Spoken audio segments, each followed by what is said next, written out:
Are we ready to begin? Is Mr. Wildman there? Yeah, here. Okay. Good afternoon and welcome to this online hearing of the Committee of Adjustment for the City of Ottawa. Committee of Adjustment is a quasi-judicial tribunal appointed by City Council to make decisions on certain types of applications under the Planning Act. My name is John Blatherwick and I'll be chairing this hearing. With me today. With me are my fellow panel members, Michael Wildman, Stanley Wilder, Heather Bonnie Oak, Sharon, and Heather McLean. Please take note that this video conference is being live streamed on YouTube. The video will be archived along with today's agenda on the city website. Before we begin, we have a few items to outline for your information.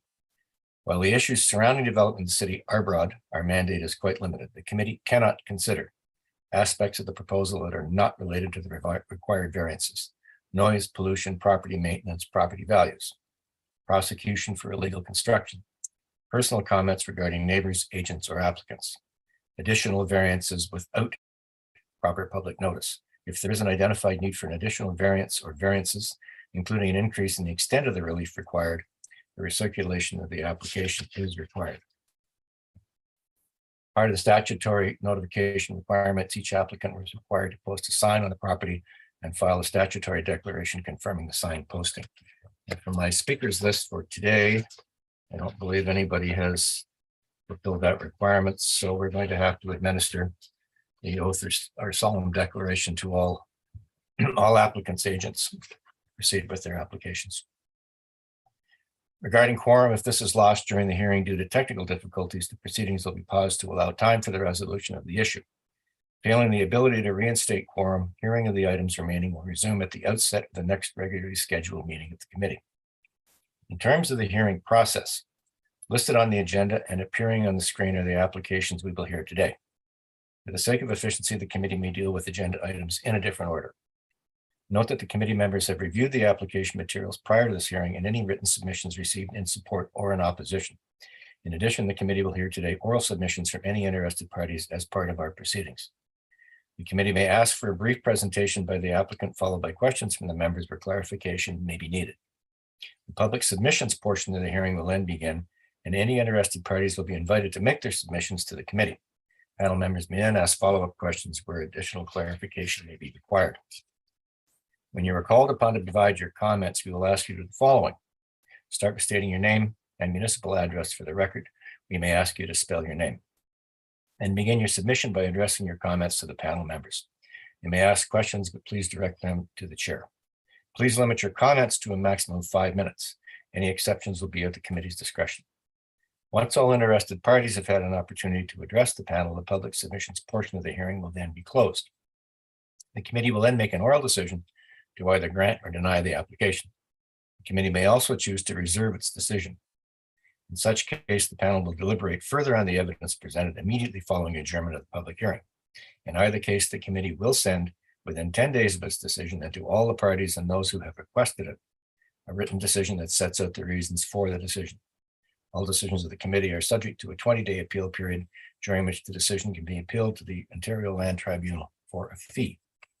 And before we begin, are there any declarations of interest for any of the members of the panel regarding items we're going to deal with today, or with panel 2 or with panel 3? Okay, seeing none, that's fine. We have no minutes to confirm, and I don't believe there's any other business, so we'll move on to the requested adjournments. The first adjournment request we have today before us is from the planning department and is for item 4 on the agenda, 1250 Trenton Avenue. And this is a consented application to sever the property in 2 separate parcels of land for 2 proposed 2-story long semi-detached dwellings. So is the planner available? Mr. Hamilton. Thank you, Mr. Chair. We do have concerns. Articulate the department's position, please. Certainly. We do have concerns about the removal of this city-owned tree at the front of the property in front of one of the proposed long semi-detached dwellings. We would encourage the applicant to consider a redesign to allow that tree to remain. Okay. So you are asking for an adjournment, though? It's encouraged and preferred, but it is a concerns report and position as it stands now. All right. Mr. Wilder, you have a comment? Yes, I do have a comment, Mr. Hamilton. According to the agent, this application was adjourned last November. We're talking now almost 8 months. They state in their report that that multiple attempts have been made over the last 7 months to contact the planner to discuss the proposal, all of which have been completely ignored. Requests for comments from forestry has also been ignored. As planning staff have ignored all our attempts of correspondence. We've been unable to discuss alternative options with them, the reason for the last adjournment. Can you comment on that, please? They are correct. We did request revised plans. We didn't receive any revised plans or, I guess, sort of sketches or ideas of what could be done, if anything. But they are correct. We did not get back to them. And why is that? I mean, like, you know, we're asking for an adjournment here today. They've tried to deal with this now for 7 months. They haven't provided you with revised plans. Was there a formal request after that November hearing to provide you with revised plans to review? I mean, I'm just wondering here what happened. What was there this miscommunication between yourselves and the applicant? It is largely due to workload, and unfortunately, we did not speak with them prior to them coming back to committee. All right, thank you. Mr. Wildman? Thank you, Chair. Are we down to just the tree though now, Mr. Hamilton, or is there more there? Like, I mean, we seem to have this issue with respect to layout and what have you that they're affecting or risking the tree, I guess, put it that way. But is there anything else other than the tree? Like when you introduced your the discussion here a moment ago, you focused on the tree. Are we down to just that now? Yes, that is correct. So we have no concerns with the consent, independent of the easements and right-of-ways that are being created for the driveway. The driveway will necessitate the regrading and removal of the tree. Right. And the tree is like, what's the diameter of the tree? Can you jog my memory on that, please? I may need assistance from the applicant or the forester. Is Miss Young available? Yeah. Yes, I am here. And through you, Mr. Chair, I can confirm that the tree is city owned and it's 137 centimeters in diameter and it's in good condition. Right. And you feel that adjustments could be made, Miss Young, that might better protect that tree? I do believe so. It looks, I don't have concerns with the buildings themselves. It's simply the driveway and in that central location that would absolutely necessitate removal of the tree. So if a single driveway could be located in the same location as the existing driveway, then I think there would be some options here. So, Ms. Young, if the city does not issue a permit for the removal of that tree, then the applicant is going to have to submit altered plans, correct? Essentially, yes, it is more complicated through the building permit process, but that's why it would be helpful to have revised plans at this stage, but that could be done through conditions. All right. But at the same time, Ms. Young, sorry, Mr. Chair, you may not have been finished. I apologize. But at the same time, if this committee sort of leaves it for the building permit process, can you hold up? Not you, but can the city hold up things? No, you can't. Okay, so this is the time to have this discussion. Yes, That's what I thought. Okay, thank you. Ms. McLean. To Ms. Young, just to clarify, it's a city tree, so the city has the absolute power to determine whether this tree is removed or not removed. Essentially, however, the city also has the power to approve development applications. So this particular one would require complete regrading of the front portion of the lot, which would absolutely require removal of the tree. So they're invariably linked here. It's one or the other. I mean, there can be development here and tree retention, but with the plans that were shared so far, it's not possible. Even saying that we won't issue a permit if it's approved here and through building permit, then we can't hold up a building permit for a tree. So the city's tree bylaw doesn't allow you to absolutely retain the tree. No. So in this instance, we're dealing with a severance application and not development.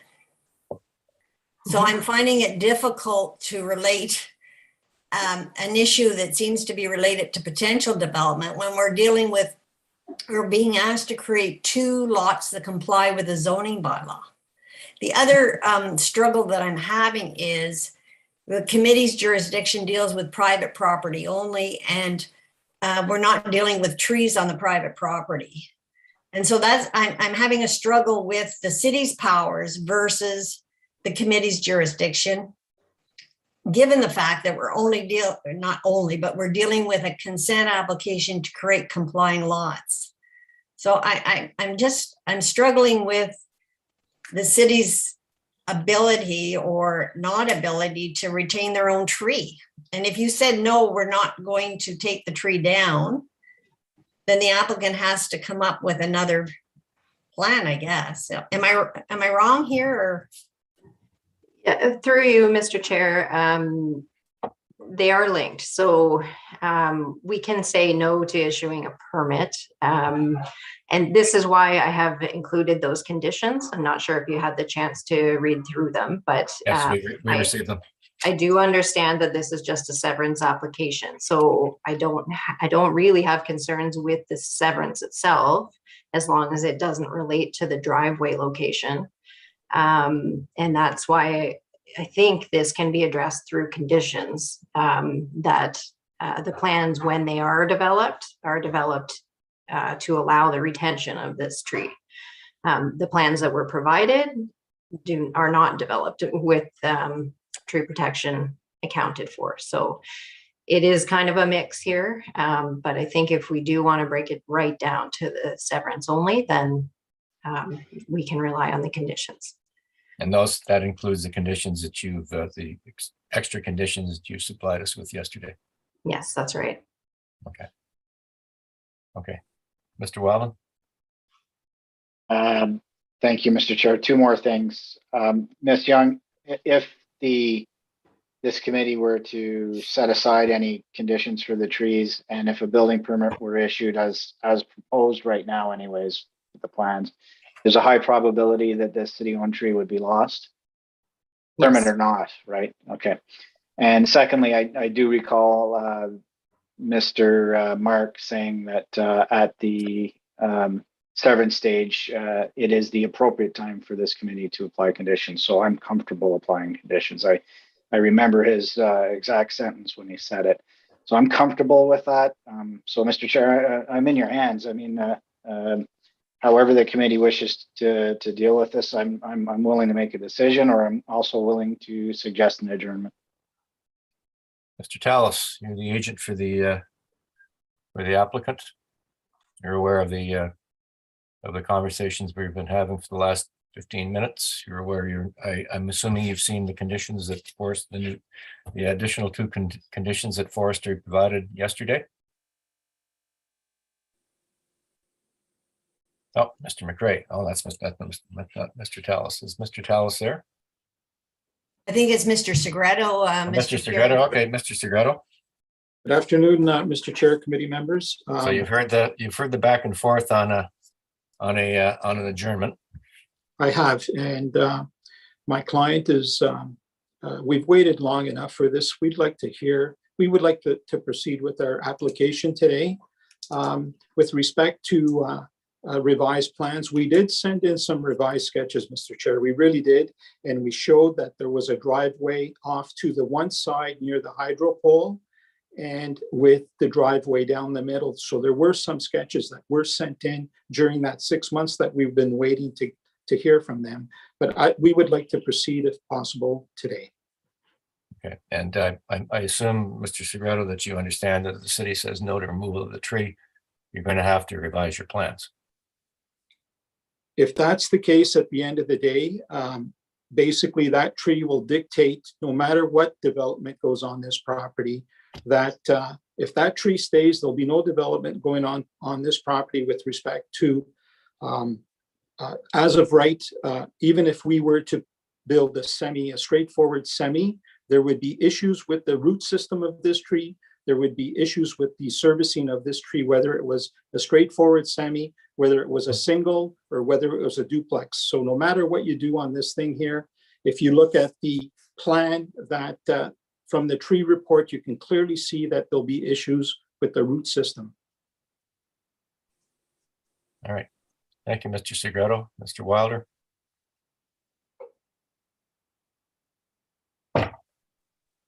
Mr. Segreto, if have you seen the conditions that were submitted by planning yesterday? Yeah, That we were just referencing there right now. If we put those in, if we put those conditions in, which the city has a right to request, it'll be up to the city ultimately in terms of issuing a tree permit for demolition or ultimately a building permit. We put those conditions in, and of course you realize you'll be coming back to us with revised plans, period. Because it sounds as though they are not prepared to remove that tree. And there's some neighbors, I guess, who feel that 100-year-old tree should remain as well. So They may not be coming back to us at all, Mr. Wildman, if there's no variances. No, I appreciate that. But if we put those conditions, in and the lots get severed, it's unlikely, based on the plans that have been submitted by Mr. Segreto, that they're going to be able to proceed with their plans without affecting the tree. Bottom line, right? So, yeah. So basically what you're telling me and what I'm hearing here is at the end of the day, I've got a client that spent hundreds of thousands of dollars on a property that he can't develop. That's what I'm hearing. Well, I guess that's a discussion you're going to have with your with client. the city and not us, because we're dealing with a severance today. So I would like to proceed with the hearing today, All right. One way or another, and then we'll deal with it down the road. Okay. We also had I believe it's Mr. McRae, who's on the call. You're a neighbor, sir? Can't hear you. There we go. How's that? That's fine. Your address for the record, please. 1238 Trenton Avenue. I'm 2 doors down. Brian Okay, McCrae. and just to the severance, sir, not to the merits of the application. I'm not To the happy with. adjournment. Oh, okay. Just to the adjournment. Sorry, pardon me. I said just to the adjournment. Oh, I'm fine with the adjournment. I think they should come back with different plans. Okay. All right. Thank you. Thank you. All right. Well, frankly, ladies and gentlemen, I think we should hear this today. We have the extra conditions from the department. Mr. Segreto seems to want to proceed rather than delay. So, as far as I'm concerned, let's proceed with this. Miss Oakshire. Yes, I agree. Yeah. Miss McLean, proceed. Agree. Okay, and Mr. Wilder, proceed. I'll support that we proceed, but I'll probably support the conditions that planning is requesting to be put in. Yeah, So, Mr. McCrae, ultimately, new plans may have to be redrawn at some point. And we know Mr. Wildman's position. So what we'll do is we'll put this into the order. Actually, might as well deal. Well, we've had other adjournment requests. We'll put this into the order and deal with it in a short while. Thank you very much. Thank you. Okay. The other potential adjournment application is item number 3, 112 Mills Avenue. And I believe it's the planning department who had concerns with this application. Is Ms. Linker there? Yes, thank you, Mr. Chair. The planning department does have concerns with this application. And they are? The concerns from the department are that generally the proposed attached front-facing garage, which is not permitted as a result of the streetscape character analysis outcome. And then aside from the concerns related to the streetscape character analysis, staff have concerns that the proposed removal of the tree will accommodate most of the variances that are requested, including the corner side yard setback, the front yard setback, garage, and driveway. Staff believes that there appears to be options to redesign the development to avoid impacting the tree. And it's recognized that this tree would only last a few more years and that the redesign would be a short-term solution. However, staff believe that redesign would also create better conditions for planting a new tree in the front yard without impacting the required corner site triangle. Okay. And I believe Mr. Segreto is the agent for this application as well.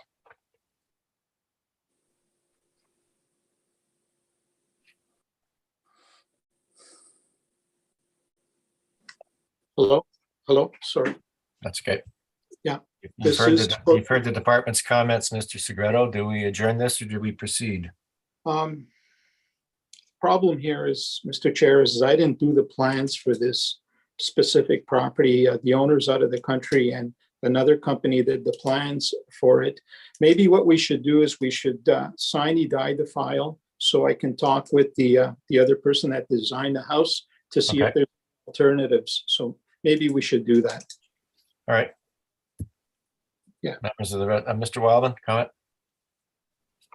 Thank you, Chair. I was actually going to suggest the same thing because the planning department has said that the variances are not minor. If the variances are not minor, this committee were to agree with that, this would fail.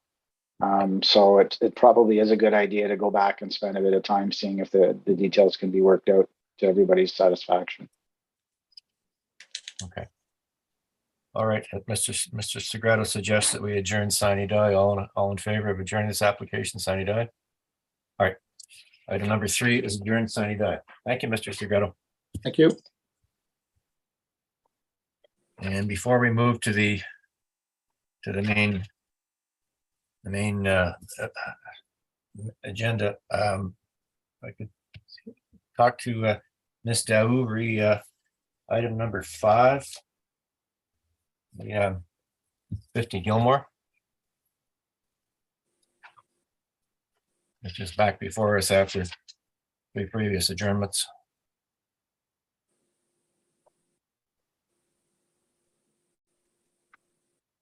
Good afternoon, Mr. Chair, members of the committee. Ms. Dove, you're on the agenda again for 50 Gilmore, but as you have as well a letter signed by Hydro Ottawa on the 27th of July. That's last week, and it appears to us that, and to sign it off the check box, there is insufficient proposed building clearance from the existing overhead distribution lines. So the issue with hydro and clearances does not seem to have been resolved. Your comment? Yeah, so we've had extensive conversations with Hydro throughout this process, and we did have a meeting with the individuals from Hydro Ottawa who had written that letter. I spoke with that person this morning to clarify that letter, and unfortunately he didn't have an opportunity to send it in writing via a formal letter. However, we do have an email from Connor Chartier, who wrote that comment, that he is comfortable with the designs as revised. My understanding through the conversation I had with him today is that the letter that they had sent to committee does not say that they have concerns with the proposal as revised. Rather, this is an existing non-complying condition from the hydro setback, and they've indicated that as such on that letter. So through the conversation with him, it's my understanding that Hydro does not have concerns with the revised application. The issue is that this is an existing non-compliant condition, and we cannot encroach into that further as was proposed with the previous design. And you have an email to that effect. Yes, I have an email from Mr. Chartier that says they do not see the revised plans as being anything of concern. And I spoke with him on the phone. Have you shared that? Have you shared that with committee? Yes, that was sent in an attachment to committee to one of the coordinators once I received the letter that was provided as well. And that was this morning? No, that was a few days ago. I guess it would have been Tuesday likely, since it was, sorry, just yesterday. I keep thinking that it wasn't a short week. I am more than happy if we wanted to stand this down and hear the application today. I'm more than happy to, while that is happening, find that email and resend it to the coordinators as well. I understand that's a bit last minute, but it was attached to the email to committee coordinators. Okay, because I didn't see it, but I may not have looked for it. It was attached as just an email chain in an Outlook email chain from Mr. Chartier. Okay, thank you, Mr. O. Mr. Wildman. Yeah, I was just going to suggest, Chair, if we could see a copy of that, whether the coordinator could put it up on the screen or not.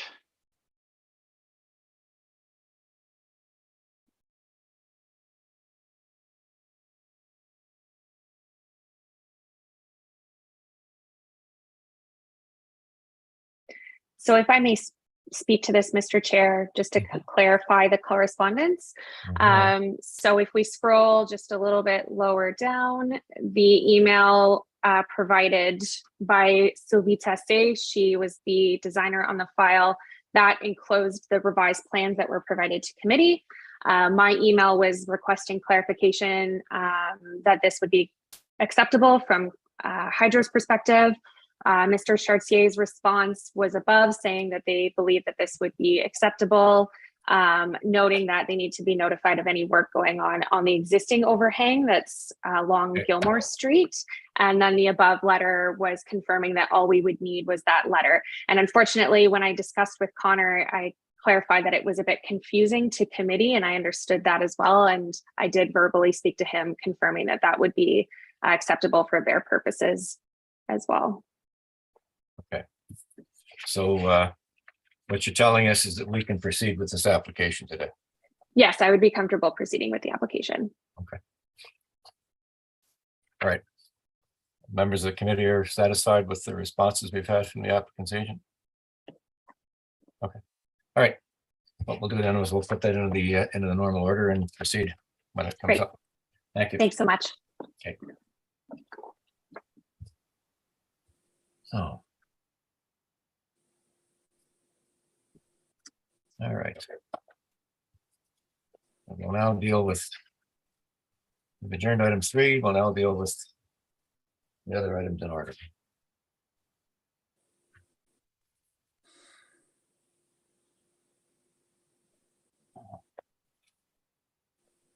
The first application we have on the regular agenda today is item number 1.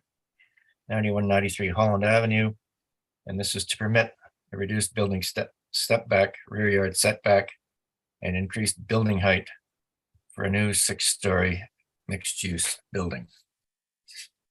And the agent or the here. Agent for the applicant is Mr. Tallis.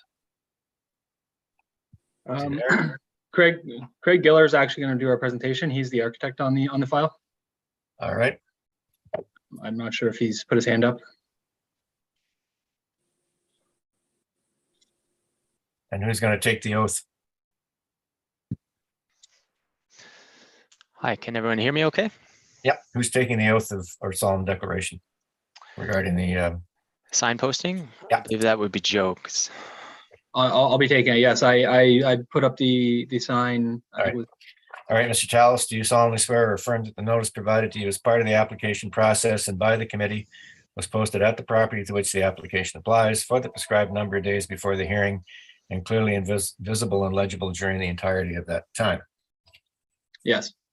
Okay. All right. And for the record, your name and address, sir. You're going to be presenting on behalf of the applicant. My name is Craig Gillier, Schmiel Architects, presenting for 9193 Holland Ave. And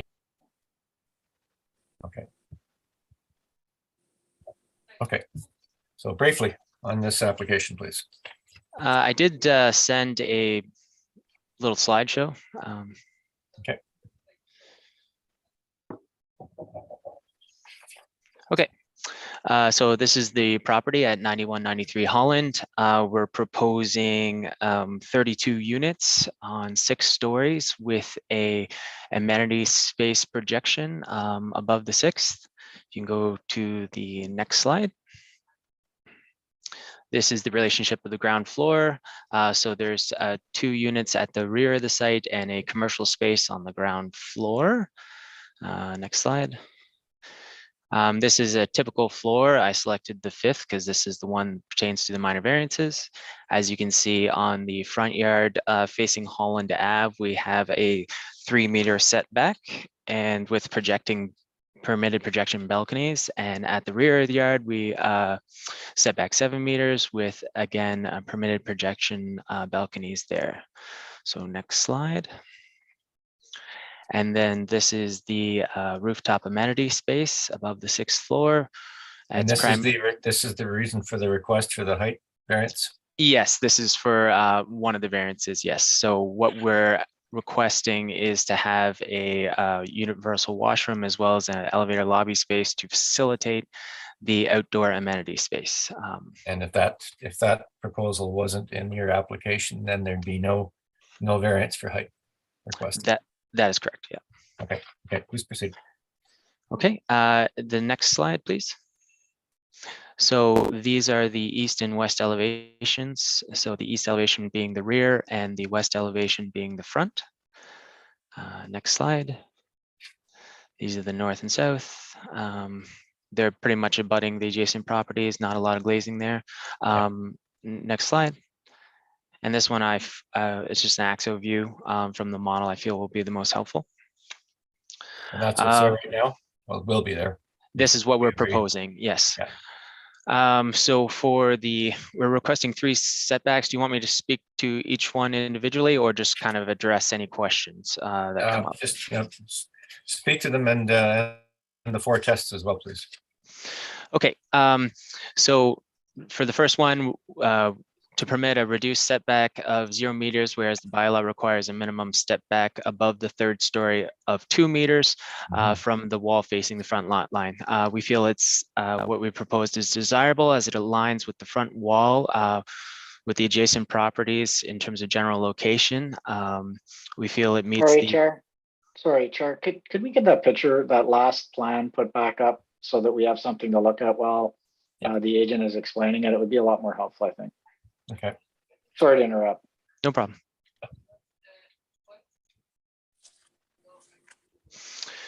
Okay, we feel it meets the general intent of the proposed official plan as the proposed building will fit well on site within the context of the surrounding area, therefore addressing the compatibility policies of the official plan. It meets the intent and purpose of the zoning bylaw as it provides an articulated variation in the architecture of the front wall, which achieves in part the effect of the step back. We feel it's minor in nature as it will not present any adverse impacts on the existing streetscape or abutting properties. The absence of a step back will not detract from the established and evolving character of the streetscape, which is characterized by buildings with little to no front yard setback or step back. The second variance we're requesting is to permit a reduced rear yard setback of 7 meters, whereas the bylaw requires a minimum rear yard setback of 7.5 meters for floors 4 to 8. We feel it's desirable as it is a greater setback than the neighboring property to the south at 99 Holland. It meets the general intent, again, of the official plan as the proposed building will fit well on site within the context of the surrounding area. It meets the intent of the zoning bylaw as it still provides a step back from the rear yard, and we feel it's minor in nature as it's only a request of 0.5 meters of relief for 3 floors. And then finally, the third variance we're requesting is to permit an increased building height of 24 meters, including a rooftop amenity area, whereas the bylaw permits a maximum building height of 20 meters. We feel it's desirable as it creates an appropriate step down effect from the 8 and 10-story neighboring properties to the south. We feel it meets the general intent and purpose of the official plan for interurban areas and hub and minor corridor designations, as the proposed building is consistent with the typologies of the area. It meets the intent and purpose of the zoning bylaw as the main occupied portions of the building envelope are below the 20-meter height requirement. The additional 4 meters of relief are for universal washroom and elevator lobby space, approximately 50 square meters, that facilitate the outdoor amenity terrace space that would otherwise be underutilized. The mechanical penthouse and elevator overrun are permitted projections within the zoning bylaw. And we feel it's minor in nature, as it will not present any adverse impacts on the existing streetscape or abutting properties. The additional height is small and is a support space for the amenity area. Yeah. You're aware of the of one of the neighbors at 99 Holland has expressed concerns. Yes, we are aware. Okay. And I'd just like to note that concerns talking about negative impact to the building next door because of the impact on the view. There is no right to a view in Ontario. And as far as a lack of parking on site, and you're only providing, what is it, 4 spaces in the building? Yes, we are meeting the parking requirements. However, and you know, this is you're meeting the bylaw requirements. That's right. By providing only 4 spaces in the building. However, just as a comment, that will have an impact. Yes, so we feel like it's in support of the official plan, secondary plan, because we are in close proximity to the transit line at Tunney's Pasture Station, within 400 meters, and we're providing bicycle parking. So yeah. And then there's February. Anyway, that's another discussion. Any questions from the members of the committee on this application? So as far as we're concerned, this application meets all the 4 tests that is required by an application like this. Great. Okay, Ms. McLean, comment. I'm sorry, Mr. Chair, I just wondered if we could get the square footage or square meters of that amenity area at the rooftop. My understanding that elevator penthouses are allowed to project. And you want, so are you adding enclosed amenity area up there, aside from the washrooms and the elevator shaft? Yeah, so the washroom and the lobby of the elevator do not fall under, as we understand it, do not fall under permitted projections. So that's what we're requesting relief for. Can you give me the size of that structure up there? Yes, it's of the washroom and the lobby area, it's approximately 50 square meters. And is there additional area as well? That we're requesting relief for? No, but the additional area, yes, is for the mechanical penthouse and the elevator overrun.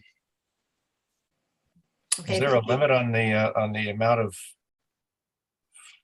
roof area that you're allowed to cover with a permitted projection?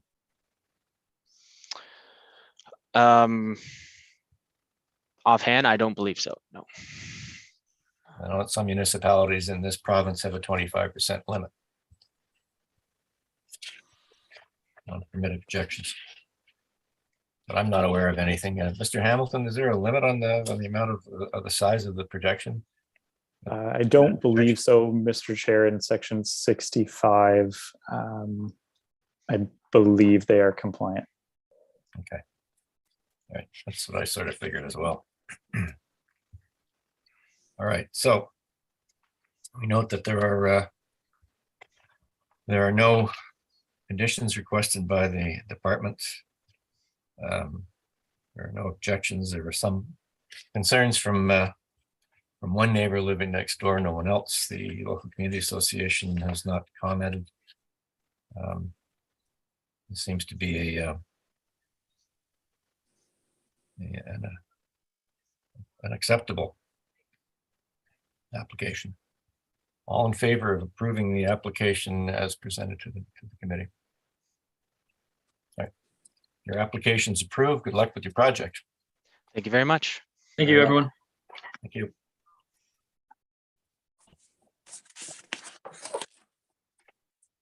Next application we'll deal with is item 2 on the agenda. 464 McLeod. And this is to grant a reduced interior side yard setback for a rear addition.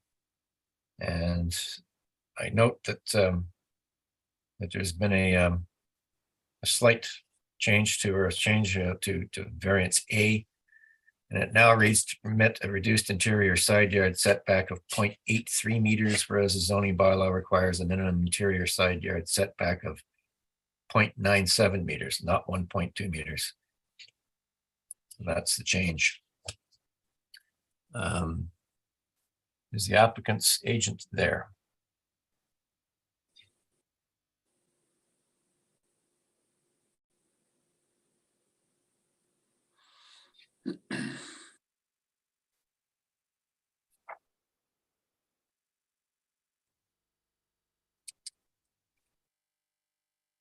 I believe it's Mr. DeLippe.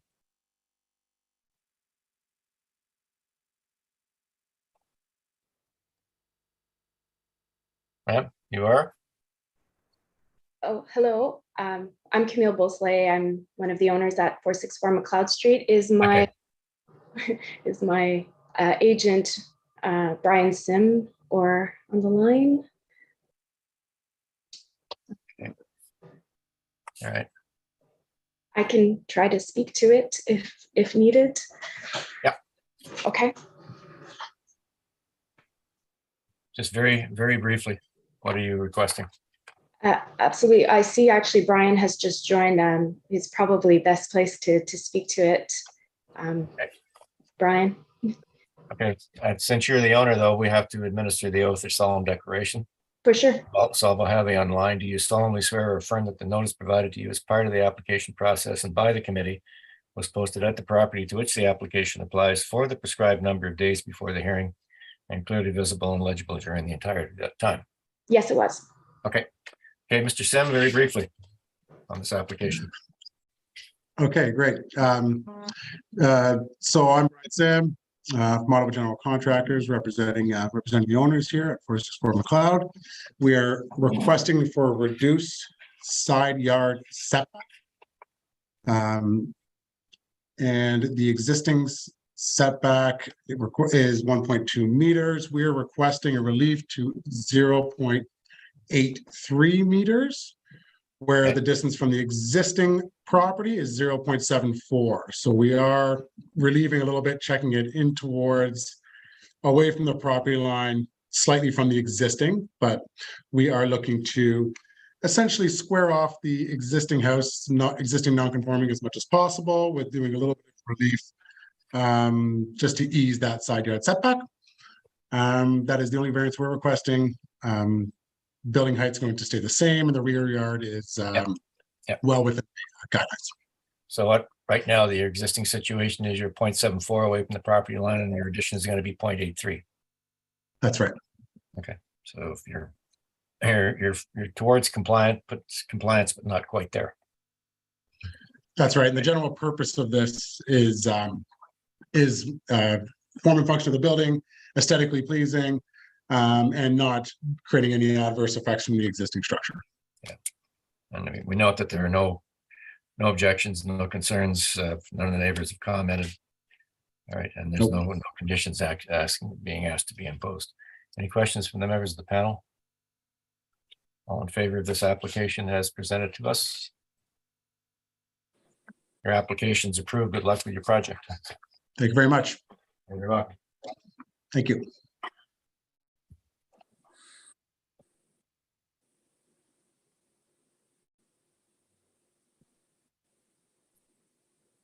Okay. Adjourned item 3. We'll now deal with item 4 on the agenda, 1250 Trenton Avenue.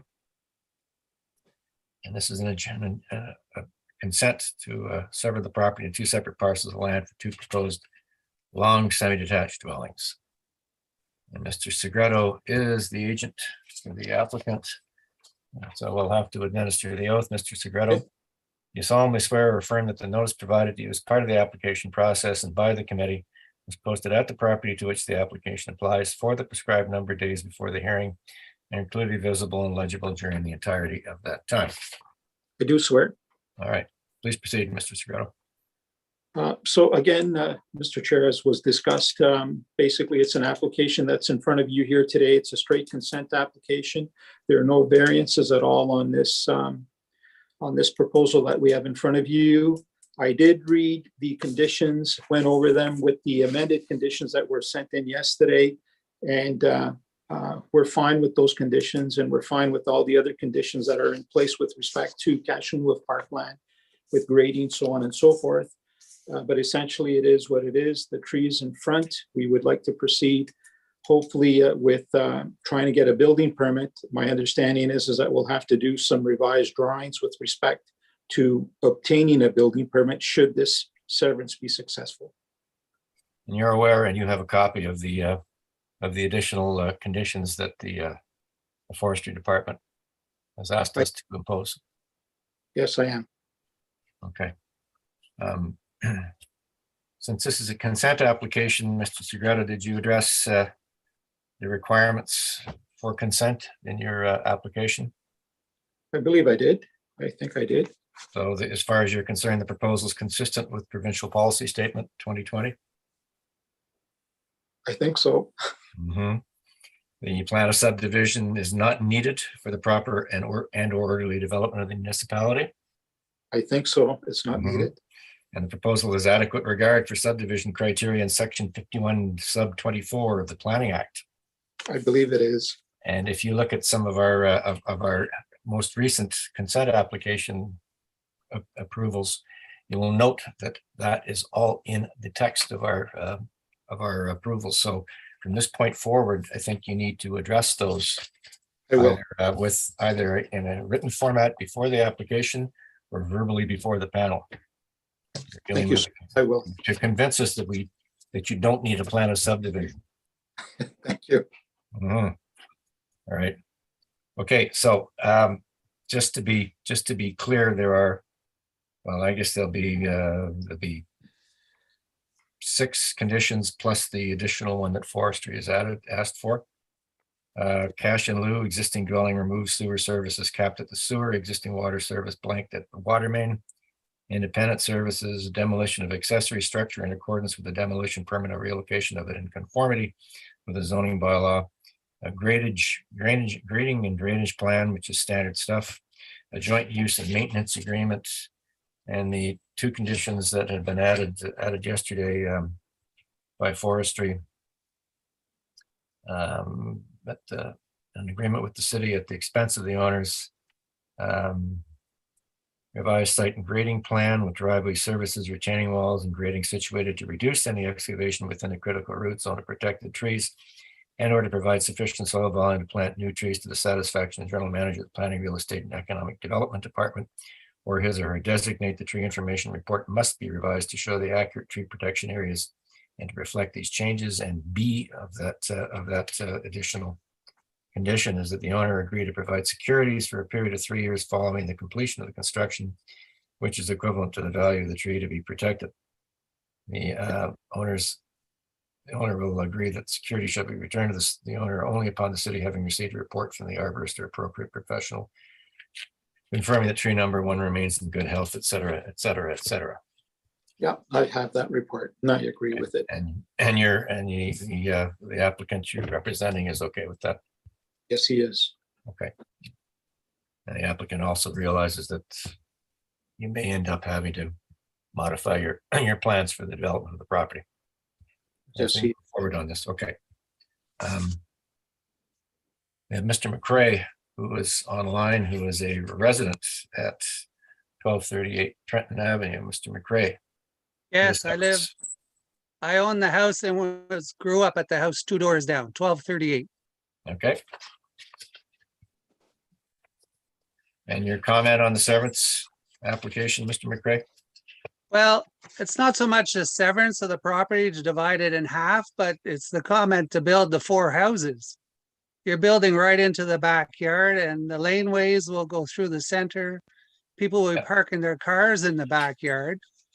We're not dealing with that today. We're only dealing with the severance of the property. With 2 35-foot lots. That's all we're dealing with. Just I'm the severance of sorry. the property. That's I it. thought it was about everything, the buildings and No, everything. the consent application is just to sever the property. That's all we have the authority to deal with today. There are no variances and there are no associated variances to this, so it's just simply a severance. I'm sorry, I thought it was covering everything. I'm No. fine with the severance of the property. Okay. Yeah, All right. I think the rest of it will be dealt with when they get to the building permit stage. well, I talked to building, they'll approve the buildings. Yeah, well, plus forestry is also involved in this, so it's going to be a little more complex than a simple approval. And will it be posted again? Posted? I don't believe they'll, not from us, that's for sure. Oh, okay. Okay. Okay, thank you. All right. And Mr. Hamilton? The departments received those additional conditions from forestry and you're okay with it? Yes, we are. And you figure that's enough to guarantee us that there'll be appropriate development on this site? I believe so. It does alleviate most of our concerns about the trees. Okay. Any of the members have any comments or questions regarding this application for consent? All in favor of granting the consent, including the conditions and the additional conditions provided to us by forestry? All in favor? All right, consent is granted. Thank you very much. One question, Mr. Chair. Is Mhm. there a way to get a copy of the stuff from forestry and planning? Ms. Young? Did Or is it- Mr. McRae get a copy of your the correspondence from you guys regarding this site? Yeah, through you, Mr. Chair, I can share that with him. And I think Mr. Hamilton, you can get in touch with Mr. McRae and provide him what he'd like to have from the department. That is correct. Okay, Mr. McRae, these folks will get in touch with you. Thank you very much, everyone. You're very welcome. Thank you. Thank you.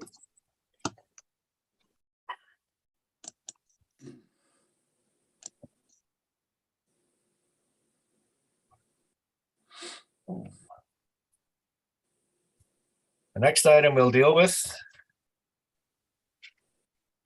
is item 5 on the agenda. It's 50 Gilmore Street, a reduced lot width, lot area, and rear yard, and increased eave projections for the construction of a full 3rd-story addition on the existing detached dwelling. And I believe, well, this is back after 3 adjournments, May the 15th, June the 1st, and July 6th of this year. And we are now, hopefully, at the final stages of dealing with this application. The file is getting pretty thick. Ms. Daou. All right. Before we begin, do you solemnly swear or affirm that the notice provided to you as part of the application process and by the committee was posted at the property to which the application applies for the prescribed number of days before the hearing and clearly visible and legible during the entirety of that time? I affirm. It made it the entire time. Okay, and we have modified elevations and plans, so please proceed. Oh, well, the one question I've had from the beginning on this is, where is the front yard? Right. So if the committee coordinators could put the presentation materials on the screen, that would be appreciated. There are also a few amendments to the notice that was originally circulated. Okay. That we should address that on the floor. These were also provided to the committee several months ago, back in the initial circulation for this. All right. Okay. So I think I'll just go to the slide with the site plan, please. We'll just skip right ahead to that. And this answers your question about the front lot line, as well as the revisions to the requested variances. So through conversations with the planner, with Ms. Linker on this file, we were in agreement that the requested variances to permit the reduced lot width and reduced lot area are not necessary, since this is not a full rebuild and it's an existing non-complying condition with an existing single detached dwelling that is not to be replaced. So we are of the opinion that those two variances, though they were just included in an abundance of caution, they're not necessary to include on this application. So that would be the. So we're getting rid of A, B, and F, and G is modified. Right, exactly. So again, through conversations with Ms. Linker, we were in agreement that variance F would not actually be required because this is a corner lot, and the measurements would be for an interior yard area rather than a rear yard setback, which therefore triggers the need to amend variance G to reflect an interior yard area calculation as opposed to a rear yard area calculation. I do have to apologize because this was actually taken from the initial circulation of the planning report, but there was a revision that was sent initially and I just miscopied it. So the correction should read to permit an interior yard area of 9.25 square meters, whereas section 144.6 requires 9.87 square meters. So this slide is incorrect. However, it should reflect the most recent planning report that was circulated by planning staff. And I take it that committee staff have these revisions? Yes, committee staff has these revisions. Okay, all right, thank you. Okay. So speaking to your question, Mr. Chair, regarding where's the front lot line. So in our initial hearing, we clarified that yes, the access to this property and the official address is 50 Gilmore Street. So the main access to the building is via Gilmore Street. However, in relation to the requirements under the zoning bylaw, the measurement for front lot line would be taken from McDonald Street because it is the shortest of the two frontages. That said, the entirety of the McDonald frontage is completely enclosed by cedar trees. So this is not the principal access. However, for bylaw purposes, it is the technical front yard. Yep. So you'll see here, we've got the front lot line being McDonald Street, corner side lot line being Gilmore Street, rear lot line, and interior side lot line, which is technically the south of the building. Okay. Thank you. You're welcome. So would you like me confusion is a bit somewhat. Right, and this is a quite old house. I think it was built in the 1916 area, so it has been historically accessed from the Gilmore Street frontage. Yeah. So I'm happy to proceed with the full presentation. Otherwise, I can just go through the revisions to the initial plans that were required, which may be easier. I can start with discussing the elevations on the next slide. Sure, that sounds fun. Unless the members of the committee want the full presentation. No. Okay, so I won't go through the full presentation. I will just sort of from the outset clarify that this application is simply for regularization of the existing non-compliant setback. So essentially what the proposal is to remove a partial area of the existing second half story and replace that with a full height third story, and that's only a partial addition. So if we go to the next slide, this draws in the conversations that we've had with Hydro Ottawa. Initially, the proposal was to remove the entirety of that half story and roof line and replace it with a full third story flat roof development and a rooftop access. Because of the clearance requirements from the Gilmore Street frontage, we are no longer able to do that. So we have proposed a modified version which only removes half of the roof line and replaces the most southerly side of the building with a full flat roof full flat roof addition, which complies with the zoning requirements for height and the removal of the third story rooftop access and terrace. So it's sort of a hybrid between those. There is no new development that's being proposed along the Gilmore frontage. So the existing, if you go to the next slide, please. The existing roof line is to remain the same with the existing dormers. It's a difficult perspective to see, but if you go to the next, which shows the interior and the rear, you can see that it's sort of a hybrid version of the rear elevation with partial flat roof, third story, and then along the interior side lot line. The window placement has been very minimal, and it's in a transom style format to avoid any potential overlook concerns for the neighboring properties. And this portion of the roofline addition will just match the existing height of the existing pitched roof and is in line with the neighboring properties' roof lines to the, I guess it would be the east and the south.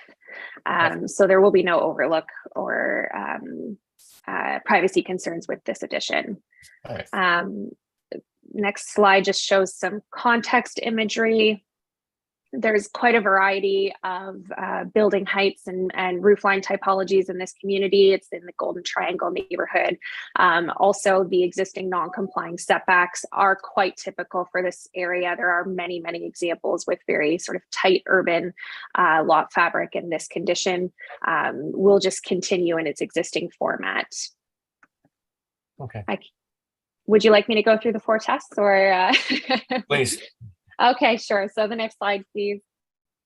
This application and the requested variances are minor. Again, all yard setbacks and areas are existing non-complying and have functioned appropriately in their existing conditions for many years since the building's construction. Again, the ground level site conditions will remain unchanged.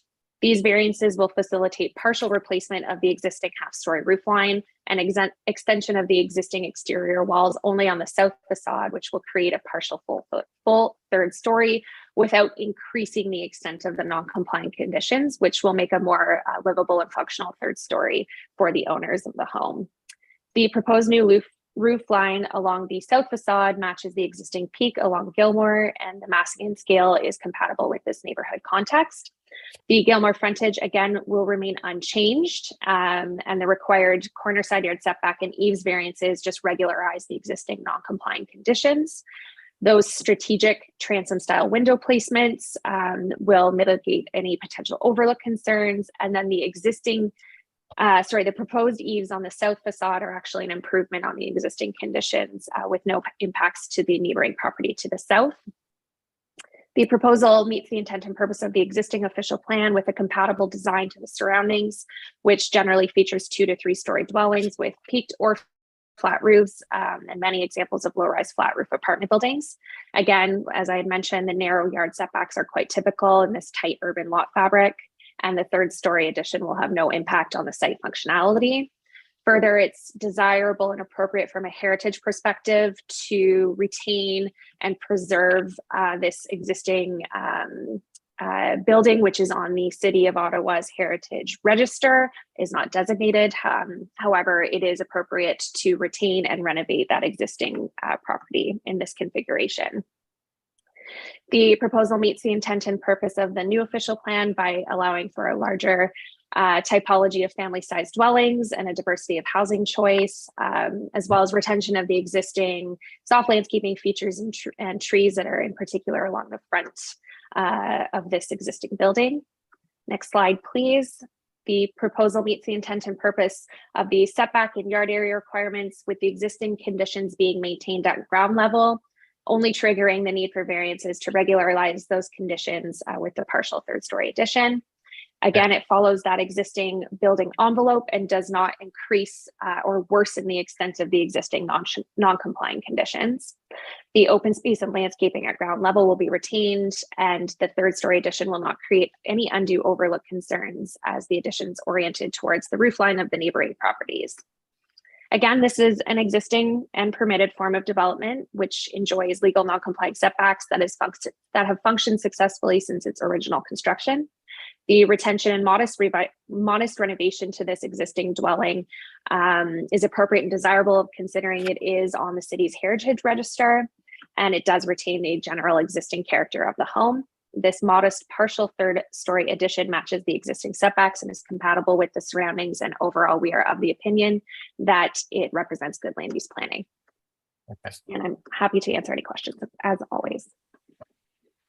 I think that's fine, Ms. Daou. Any members of the committee have any questions for Ms. Daou regarding this application? I think I can say on behalf of the committee, we're happy that that you resolved your issues with hydro, and I guess the design change did it. That's correct. Through you, Mr. Chair, I'm just thinking offhand of this. I'm wondering if it would be, if the committee would agree, if we could potentially not tie the variance approvals to the elevations insofar as just the window placement and the roof line. I'm just thinking to allow at the building permit stage for just a slight modification if Hydro would like any slight revision to where the window placement is.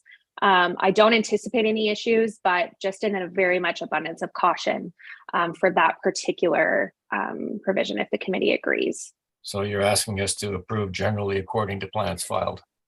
Correct, and not tie to window placement of the elevations, just in case there was any slight modification required for that. I don't anticipate it, but I would prefer to be in an abundance of caution. The other members comfortable with this suggestion? Yeah, that's okay, I guess. Yeah. So we'll tie it to general accordance with the plans filed, and that gives you a little bit of wiggle room if necessary. And Ms. McLean, for the life of the building possibly as well? Well, just a question to Ms. Daou. Which of the variances pertain to the, don't pertain to the third floor addition? So the corner side yard wouldn't pertain to the, would it?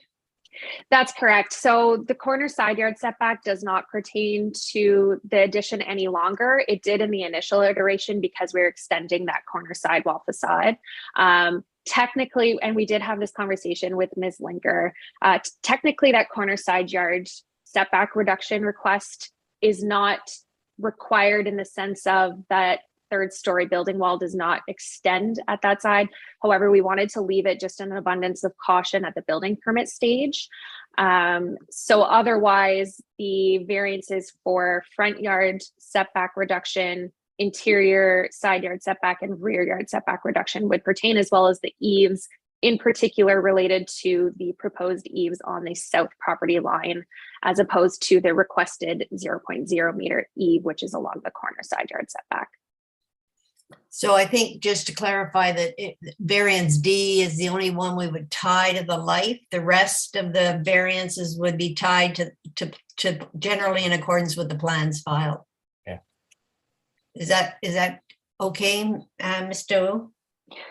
Through you, Mr. Chair, I don't see any issues with tying that variance to the life of the building. My client would be fine with that.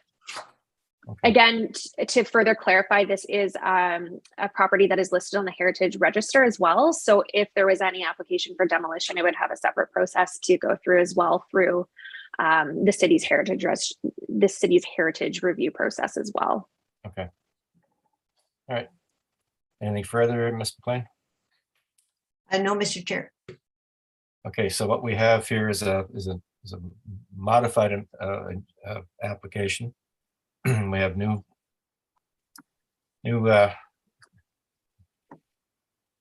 plans and a revision to the variances required. We've eliminated A, B, F, and modified G. So we have, the committee has those changes on file. So all in favor of approving the application for 50 Gilmore as amended? Application's approved. Good luck with your project. Thanks so much.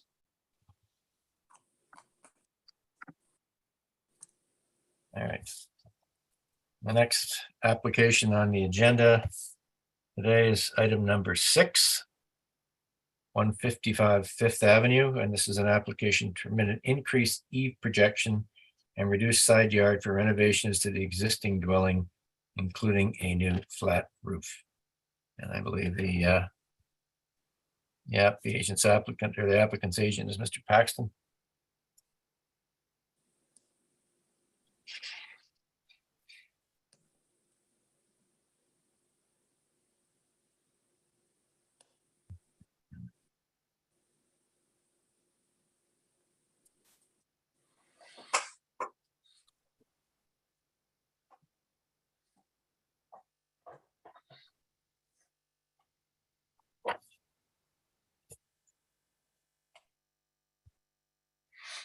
Is Mr. Paxton there by any chance?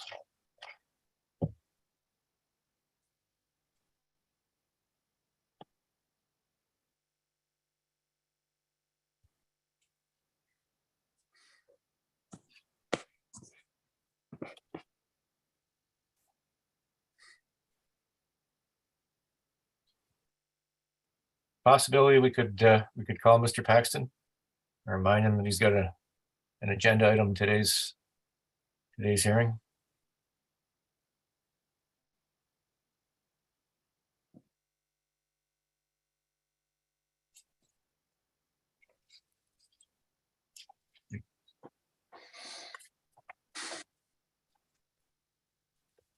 All right.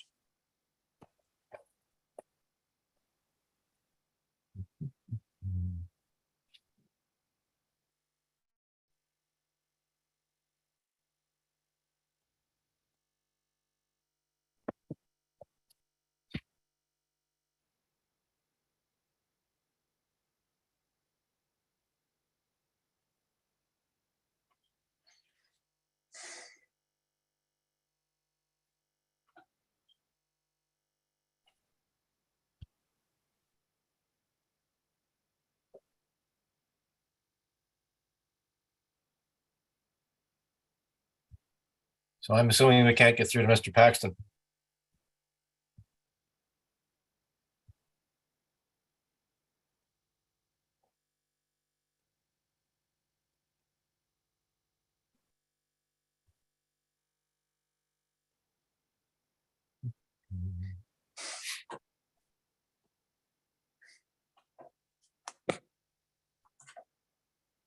No, Mr. Chair, I can't seem to get through to Mr. Paxton. All right, well, the applicant's agent is not here. I guess. Oh, I just saw him come online there.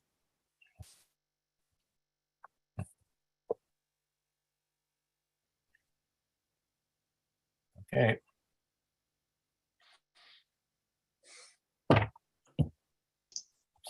Hello. Mr. Paxton. Good afternoon. I apologize for the delay. I joined as a panelist and my computer crashed right away. But I am here now. That happens. More often than you'd like to think anyway. Yeah, before we perfect begin, timing. do you solemnly, this is an application of 155 Fifth Avenue, and an increased deep projection and reduced side yard for renovations to the existing dwelling, including a new flat roof. Before we begin, do you solemnly swear or affirm that the notice provided to you as part of the application process and by the committee was posted at the property to which the application applies for the prescribed number of days before the hearing and clearly visible and legible during the entirety of that time? I do swear, yes. All right. So very briefly, Mr. Paxton, what is the nature of your application? So the nature of this application, as you said, Mr. Chair, is to have proposed flat roof renovations to an existing building. I do believe there was a presentation sent in, if we can pull it up and share the screen. If you can go to the next slide.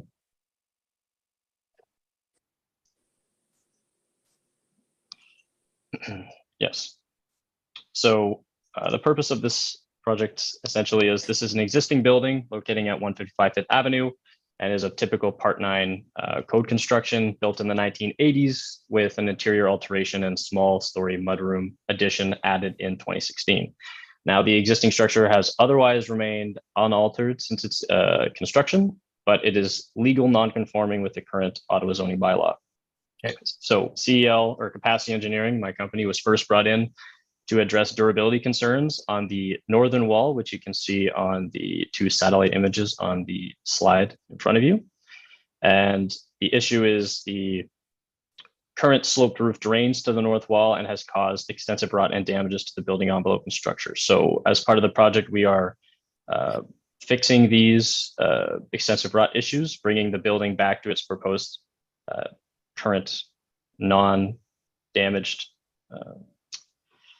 point of reference. And we want to put in a flat roof so this does not happen in the future. Okay. So if you switch to the next slide, please.